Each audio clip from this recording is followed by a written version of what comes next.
The MyStory AI Cycle Series is an experimental body of artwork that functions as a multi-channel video installation exploring the intersection of individual memory, institutional ideology, and generative artificial intelligence. Based on the theorist Gregory L. Ulmer's theory of the pop cycle MyStory, the series visualizes how individual imagination is structured by the ideological state apparatus of contemporary society. The project processes personal memory work into 4 distinctive prompt fields: family, community, entertainment, and career. These prompts are approached as filmic shot lists, foregrounding the sensory signifiers such as the material props and actions that serve as objective correlatives of meaning.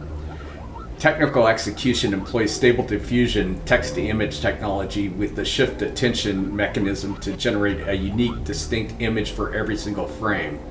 By intentionally slowing the frame rate down to 10 frames per second, well below the threshold of persistence of vision, the work prevents the perception of fluid motion and instead induces a rapid eye movement in the viewer analogous to dreaming. This aesthetic strategy attempts to stake out a cognitive space that resists the rapid swipe culture of modern social media, encouraging a deeper, embodied construction of meaning through spatial navigation within a 6-channel projection environment.